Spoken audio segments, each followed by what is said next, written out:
younger guys on the team. How cool was it to see other young guys like Christian Hamilton, Bullet, Jordan Shipp, those guys go out there and do some work today? Amazing. I felt great. I mean, it felt great to see them go out there and do what I know they can do, and all they need is the opportunity. So everybody just got to keep doing what they're doing, keep building days, and I loved it. I roomed with Diggy my freshman year, so like it was amazing. Like we've been talking about moments like that since we got here together. So it was definitely a great feeling. You roomed with who? Can you say? Christian Hamilton, Diggy. Yeah, yes sir. And Amare, this being, I mean, just off that, this being your first home game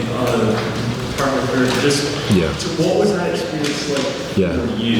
Yeah, it was a great experience being able to be out there and make those plays as a starting backer and just rally behind the fans and everybody there. It was great. It was a great thing to be a part of. Mark, how do you feel regarding Ritzy's starts? Obviously, he had the 3 sacks the first game, the 2 today. How would you kind of assess those first couple of games for him? Great. I mean, he all off season, whether it's workouts, spring ball, summer workouts, winter workouts, like he's been amazing throughout that whole thing. So it's a long time coming. Everybody been saying that he's finally making the plays he's supposed to have been making. So it's a great feeling. When we talked to you Wednesday, we asked you about the defense up front against the run in Minnesota. Yeah. Is that the same thing you saw tonight? Were they doing the same thing they were, same responsibilities, yes, sir. Same disciplines? Yes, sir. Everybody was disciplined front line, had a great game, back end had a great game. We were all in touch. When we work as a unit, we're going to be hard to run on, hard to pass on. So, on the other side of that, any level of concern about the big chunk pass plays that you guys gave up today? Especially if they completed a couple long fourth down plays. No, sir. I just feel like it's just the little things that I feel like we have to fix, whether it's leverage or whether it's communication pre-snap, post-snap. But I feel no concern. We'll get that cleaned up next week. Amare, I think it was 78 yards on the ground you guys gave up to Minnesota, and I think only 49 today.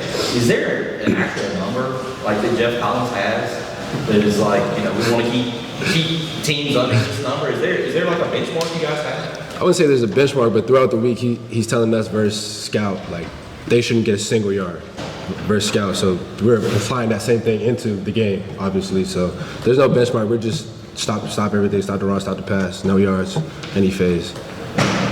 They had first and goal at the 2, and they ended up kicking the field goal. What did you guys do to keep them out of the end zone? Yeah, I told him we got down there, we just we can't let them in our house. Pretty much all we said. We just kept rallying play after play after play. Same intensity, flying downhill. How do you guys make up for Kanan's absence these next couple of weeks? Yeah. Obviously, a big dude that's not out there. I mean, how do you guys try to make up for him? Yeah, we have trust in Tyler and J-Bron. So I feel like this is a big opportunity for them to step up and be able to make plays that Rucker could make. Obviously, a loss of Rucker is a big loss, but we'll be fine. We got young players ready to play, ready to pick up after him. And what did you see from those guys today? Because they were out there a lot. Yeah, I mean, I felt good.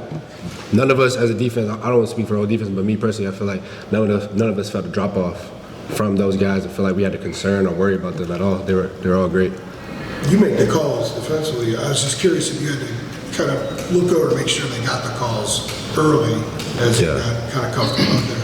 I wouldn't say that, no. I feel like me and Power echoed the call to everybody. So we're just making sure we're all on the same page. I know those drives from Charlotte got their first 2 field goals. I know they drove down the field, but you all held them to 2 scores.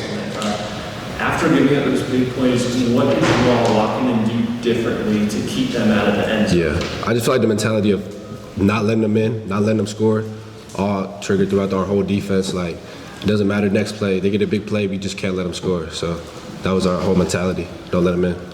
Anybody tell Connor anything special before the start of today? Not that I know of, but he bought out.